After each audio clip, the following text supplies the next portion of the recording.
Avant de commencer cette vidéo, merci à tous qui sont abonnés à la chaîne quand nous avons dépassé la barre des 500 abonnés, c'est énorme. Pour fêter ça, je prépare une vidéo FAQ où je vais répondre à toutes vos questions que vous vous posez sur moi ou sur la chaîne. Donc si vous avez des questions, écrivez donc dans les commentaires, je vais répondre dans une autre vidéo. Malgré les 500 abonnés, plusieurs personnes qui regardent mes vidéos ne sont pas encore abonnées à la chaîne, donc abonnez-vous pour rejoindre la communauté. Encore une fois, merci à ceux qui sont abonnés à la chaîne et on commence. Salut à tous et bienvenue. Dans cette vidéo, nous allons résumer les news officielles et rumeurs qu'on a eu autour de l'univers Marvel durant toute cette semaine. Dans cette vidéo, je vais vous résumer toutes les news et vous donner mon avis après chaque news comme d'habitude. C'est parti. Pour le film de Captain America Brave New World, selon le scoopers de l'APK, il dit que la société du serpent sera comme a été les personnages de Crossbones dans les films Captain America Civil War. En gros, il va apparaître dès le début du film, mais leur apparition aura un impact global sur l'intrigue du film, ce qui va impacter considérablement les événements qui vont se dérouler dans les films Captain America Brave New World. Donc leur apparition sera courte mais sera quand même efficace pour l'histoire. Déjà que le concept a marché dans les films Captain America Civil War, je trouve que dans les films Brave New World aussi ça va très bien marcher, j'ai confiance. Selon les médias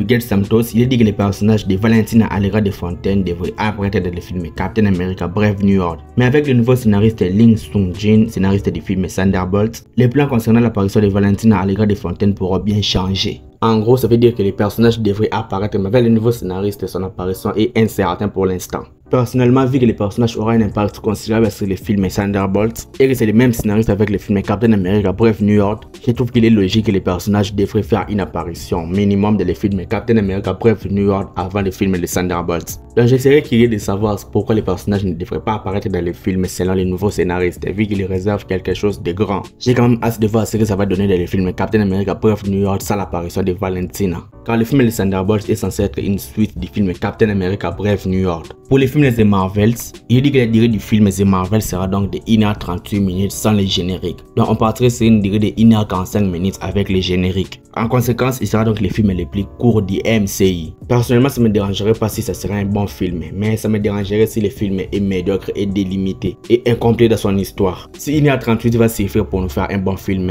je vote pour, mais si ça sera un film bourré de facilités scénaristiques, des scénarios incompris, je ne comprendrai pas pourquoi ils ont choisi une telle minute. Mais je suis quand même utilisé de voir les films de Marvel et voir ce que ça peut donner. Mais être les films les plus courts du MCI, ça me dérangerait pas s'ils ont fait un bon film. Et aussi un nouveau trailer avec de nouvelles images inédites pour les films de Marvel, ça fait le 3e trailer a été dévoilé. On a repris des anciennes images mais il y a quand même quelques nouvelles images pour les films de Marvel. Et avec tout ça, ma hype pour les films de Marvel augmente un petit peu de jour en jour. J'ai quand même hâte de voir si les films vont beaucoup surprendre. L'auteur de la série Daredevil Born Again, Molly Nussbaum, a qualifié la série Daredevil Born Again comme étant une reboot et non une continuation de la série Netflix. Je vais trouver ça bizarre de recommencer l'histoire de Daredevil alors qu'ils ont déjà fait un super taf dans la série Netflix. Personnellement, j'aimerais que la série Daredevil Born Again soit juste une continuité de l'ancienne série sur Netflix avec 3 saisons. Mais s'ils vont réellement rebooter l'univers de Daredevil, ça sera totalement dommage. La série du MCU She-Hulk a été renouvelée pour avoir une 2e saison. Je me pose vraiment la question de savoir si il y a vraiment quelque chose à faire de la saison 2 de la série She-Hulk. Jeff Loveness et Michael Waldron, scénaristes respectifs des films Ant-Man and the Wasp Quantumania et du film Doctor Strange in the Multiverse of Madness, ne travailleront plus sur les scénarios des films Avengers The Kang Dynasty et Avengers Secret Wars.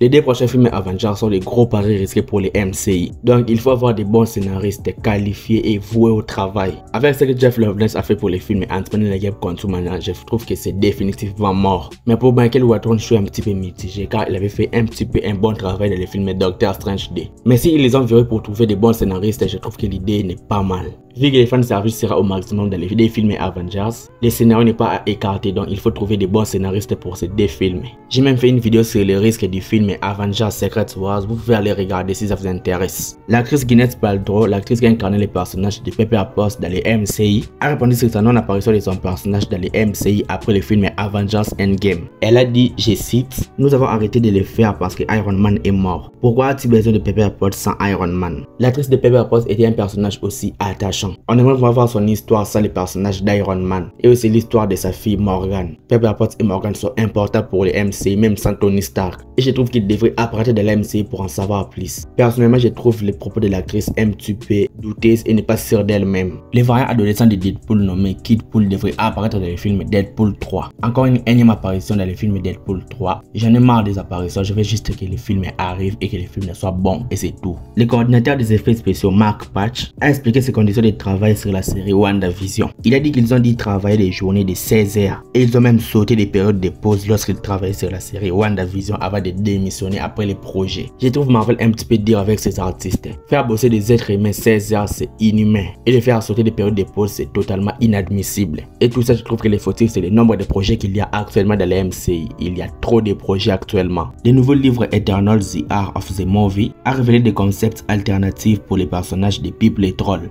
Malgré le concept alternatif, je trouve que les personnages étaient bien moches dans le film Eternals. Et je trouve que le CGI n'avait pas vraiment très bien marché sur les personnages. Les special présentations I Am Groot et dans les premiers projets des Gardiens de la Galaxie, ça a l'implication de James Gunn. On sait tous que James Gunn dirige actuellement le nouvel univers de DC et on lui souhaite juste une très bonne chance. J'avais presque fini de monter cette vidéo quand The Hollywood Reporter nous a balancé des changements et des rapports sur des séries Marvel qui arrivent. Je vais donc vous lister tous les changements qu'il y a eu autour des séries. La série Agatha Coven of Chaos ne va plus s'intituler ainsi. Il sera désormais Agatha Darkhold Diaries et sortira finalement aux alentours d'Halloween 2024 ou automne 2024 sur Disney+.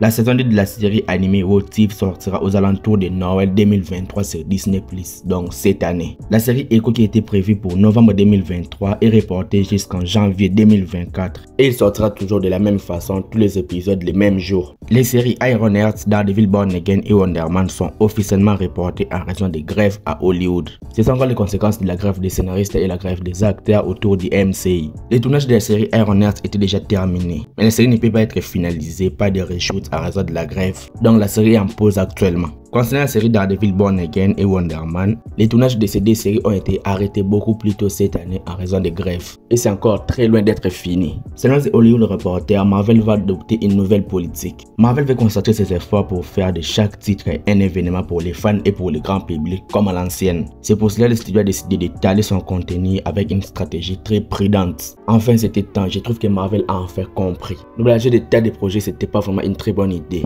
L'étaler pour les faire des événements comme à l'ancienne, ça serait vraiment une très bonne idée. En soi, c'était pas vraiment des rapports très impactants, mais c'est quand même cool de voir que Marvel a adopté une nouvelle politique. Mais heureusement que la saison 2 de la série Loki n'a pas été touchée. Je vais m'arrêter là, dites-moi donc ce que vous en pensez dans les commentaires et n'oubliez pas vos questions dans les commentaires pour la FAQ. Like la vidéo et abonne-toi à la chaîne pour être renouvelé de mes prochaines vidéos. Suis-moi sur Instagram, le lien est dans la description. C'était Jonathan Geek et je vous dis qu'on se retrouve trop vite pour une prochaine vidéo.